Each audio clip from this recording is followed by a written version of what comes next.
네, 우리 수험생 여러분 반갑습니다. 경제학장 박사입니다. 자, 오늘 우리가 다룰 주제, 완전 경쟁하에서의 요소 가격과 고용. 이 주제는요, 시험에서 여러분의 점수를 그냥 확 결정지을 수 있는 아주 중요한 핵심 파트 중 하나입니다.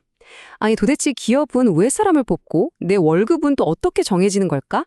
그 근본적인 원리를 오늘 제가 완벽하게 이해시켜서 자신감 있게 시험장에 들어갈 수 있도록 만들어 드리겠습니다. 준비되셨죠? 자, 그럼 바로 시작합니다. 오늘 우리는 이 순서대로 개념을 하나하나 벽돌 쌓듯이 쌓아 올릴 거예요.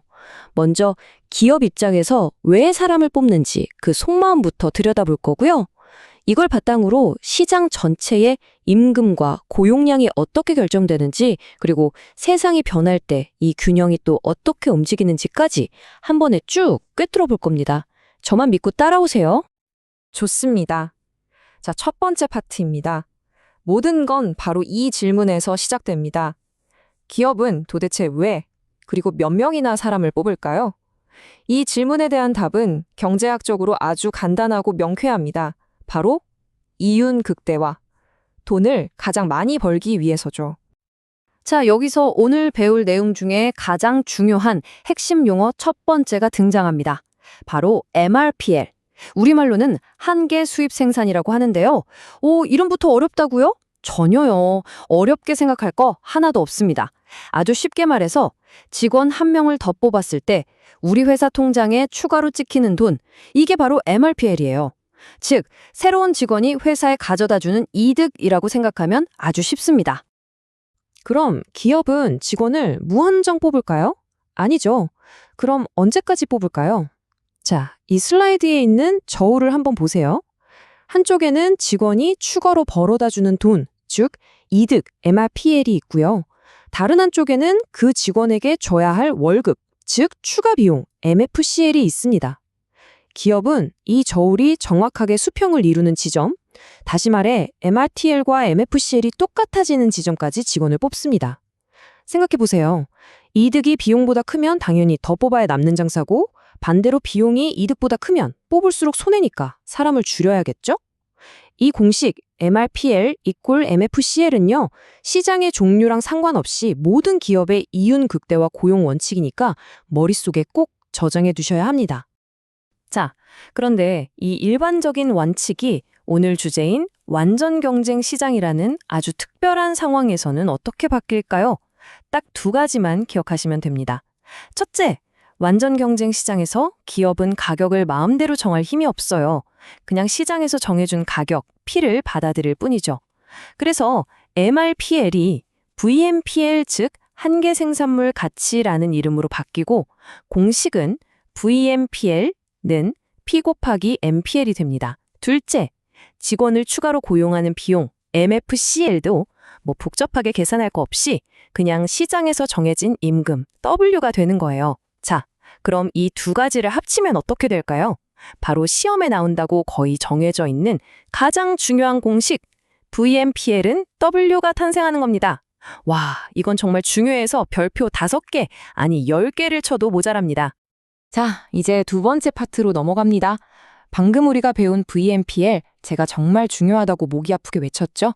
왜냐하면요, 이 VMPL 곡선이 바로 다른 것도 아니고 기업의 노동 수요 곡선 그 자체가 되기 때문입니다. 정말 강력하고 직접적인 연결고리죠.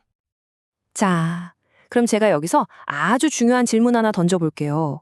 우리 수요 곡선은 보통 오른쪽 아래로 내려가는 우하향하는 모양이잖아요? 그렇다면 기업의 노동 수요 곡선, 즉 이 VMPL 곡선은 도대체 왜 우하향하는 걸까요? 여기에는 아주 중요한 경제 원리가 숨어 있습니다. 네, 정답은 바로 한계 생산물 체감의 법칙 때문입니다. 말은 좀 어려운데 내용은 간단해요. 생각해보세요. 주방은 하나인데 요리사를 계속 투입한다고 음식이 무한정 빨리 나올까요? 아니죠. 처음에는 협력해서 효율이 오르겠지만 나중에는 서로 동선이 꼬이고 부딪히면서 오히려 한 명 더 들어올 때마다 늘어나는 생산량 MPL이 점점 줄어들게 됩니다. 자, 아까 VMPL 공식이 뭐였죠? P 곱하기 MPL이었죠? P는 시장에서 정해져서 그대로인데 MPL이 점점 줄어드니까 당연히 VMPL 값도 떨어질 수밖에 없는 겁니다. 그래서 곡선이 우하향하는 거죠. 이 표가 바로 기업 사장님의 머릿속을 그대로 보여주는 겁니다. 자, 사장님 입장에 한번 빙의해 봅시다. 첫 번째 줄, 시장 임금이 우리 직원이 벌어다 주는 가치 VMPL보다 높아요. 비용이 이득보다 크네? 그럼 당연히 고용을 줄여야죠. 손해보니까요. 두 번째 줄, 반대로 임금이 더 싸요. 이득이 비용보다 크니까 아싸 하면서 고용을 더 늘리겠죠. 그럼 결국 어디서 멈추게 될까요? 그렇죠. 바로 마지막 줄. 임금과 가치가 정확히 같아지는 지점 W = VMPL에서 최적의 고용 수준을 결정하게 되는 겁니다. 자, 지금까지는 수요, 즉 기업의 입장에서만 계속 얘기를 했죠. 이제 시선을 돌려서 시장의 다른 한쪽, 바로 노동을 공급하는 우리 같은 개인들의 입장을 살펴볼 시간입니다. 시장 전체의 노동 공급 곡선은요, 보통 오른쪽 위로 올라가는, 즉 우상향하는 모양입니다. 왜 그럴까요? 여러분이 알바를 하는데 시급이 10,000원에서 20,000원으로 올랐다고 생각해보세요. 어떠세요? 아, 이럴 때 바짝 벌어야지 하면서 쉬는 시간 좀 줄이고 1시간이라도 더 일하고 싶지 않으세요? 시장 전체도 똑같습니다. 임금이 오를수록 더 많은 사람들이 더 오랜 시간 일하려고 하기 때문에 시장 전체의 노동 공급량도 늘어나는 겁니다. 좋습니다. 드디어 우리는 퍼즐의 양쪽 조각을 다 모았어요. 노동을 필요로 하는 기업이라는 조각과 노동을 제공하는 개인이라는 조각. 이제 이 둘을 한자리에 모아서 시장의 균형이 어떻게 만들어지는지 그 짜릿한 순간을 목격할 시간입니다. 바로 아하! 하는 순간이 지금 올 겁니다. 자, 여기서 시장 전체와 개별 기업의 상황을 반드시 구분해야 합니다. 이게 바로 시험에서 여러분을 헷갈리게 만드는 포인트거든요. 먼저 왼쪽의 시장 전체를 보세요. 수많은 기업들의 수요와 수많은 사람들의 공급이 만나서 균형 임금, 예를 들어 시급 10,000원이 딱 결정됩니다. 자, 이제 오른쪽의 개별 기업 입장에서 생각해 봅시다. 이 기업이 혼자서 시장은 10,000원이지만 우린 9,000원만 줄래 라고 할 수 있을까요? 아무도 일하러 오지 않겠죠. 결국 시장에서 정해진 시급 10,000원을 그대로 받아들일 수밖에 없는 가격 수용자가 되는 겁니다. 그래서 개별 기업이 마주하는 노동 공급 곡선은 시장 임금 수준에서 그려지는 완벽한 수평선이 되는 거예요. 이 차이점 정말 중요하니까 꼭 기억하세요. 자, 이제 이론은 다 배웠고 실전 응용으로 들어가 보겠습니다. 현실 세계는 가만히 있지 않잖아요. 그 변화가 임금과 고용에 어떤 영향을 미치는지 분석하는 문제, 시험에 정말 단골로 출제되는 유형입니다. 첫 번째 시나리오, 노동 수요가 증가하는 경우입니다. 예를 들어서 요즘처럼 인공지능 기술이 막 발전해서 IT 개발자 한 명 한 명의 생산성, MPL이 엄청나게 높아졌다고 상상해 봅시다. 자, 1단계, 개발자의 가치, 즉 VMPL 값이 커집니다. 2단계, 기업들이 서로 개발자를 더 뽑으려고 하니까 노동 수요 곡선이 오른쪽으로 이동하겠죠. 3단계. 그 결과는 어떻게 될까요? 그렇죠. 개발자의 몸값, 즉 균형 임금도 오르고 채용 인원, 즉 균형 고용량도 함께 증가하게 됩니다. 둘 다 올라가는 거죠. 이번엔 두 번째 시나리오, 노동 공급이 증가하는 경우입니다. 예를 들어 특정 직업의 은퇴 연령이 연장되어서 일하려는 사람이 시장에 더 많아졌다고 해보죠. 1단계, 노동자 수가 늘어납니다. 2단계, 노동 공급 곡선이 오른쪽으로 이동합니다. 3단계, 그 결과는? 이번엔 결과가 좀 다릅니다.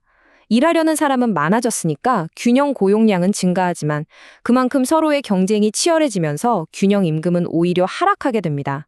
수요가 변할 때랑 결과가 어떻게 다른지 이 차이점을 꼭 비교해서 알아두셔야 합니다. 자, 이제 거의 다 왔습니다. 마지막으로 오늘 배운 내용 중에 이것만은 진짜 시험 전날 꼭 다시 봐야 한다 하는 핵심 포인트들만 쏙쏙 뽑아서 정리해드리겠습니다. 마지막까지 집중해주세요. 오늘 배운 내용의 정수만 모아놨습니다. 머릿속으로 체크리스트를 만들면서 따라와 보세요. 첫째, 모든 기업의 최적 고용 조건은 뭐다? MRPL은 MFCL. 둘째, 이게 완전 경쟁 시장에선 어떻게 바뀐다고요? 그렇죠. VMPL = W. 이게 제일 중요합니다. 셋째, 기업의 노동 수요 곡선은 우하향하는 VMPL 곡선 그 자체. 넷째, 시장의 균형은 우상향하는 공급 곡선과 만나서 결정. 마지막으로 개별 기업이 마주하는 공급 곡선은 어떤 모양? 시장 임금에서 그려지는 수평선. 이 5가지만 확실히 잡아도 오늘 공부는 완벽하게 성공한 겁니다. 여러분, 경제학 공부, 솔직히 어렵죠. 때로는 막막하게 느껴질 때도 있다는 거 제가 누구보다 잘 압니다. 하지만 오늘 이렇게 한 걸음 한 걸음 같이 나아간 것처럼요. 꾸준히 포기하지만 않는다면 반드시 정복할 수 있는 학문입니다.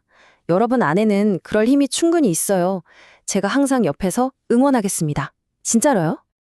혹시 오늘 공부한 내용 중에 이 부분은 조금 헷갈리는데 하는 점이 있었나요? 괜찮아요. 혼자서 끙끙 앓지 마세요. 그러라고 제가 만들어둔 공간이 있습니다. 바로 네이버 카페 짱박사 경제학 스터디로 오시면 됩니다. 저희 카페에 오시면요. 여러분과 같은 목표를 향해서 열심히 달리는 수많은 동료 수험생들이 있고요. 그동안 쌓인 방대한 질문과 답변 자료들이 여러분을 기다리고 있습니다. 그리고 무엇보다도 실력 있고 정말 친절하신 우리 조교님들과 저 경제학 장 박사가 여러분을 기다리고 있을 겁니다. 언제든지 편하게 찾아와서 질문해 주세요. 자, 오늘 정말 수고 많으셨습니다. 우리는 다음 시간에 더 유익한 내용으로 다시 만나겠습니다. 파이팅!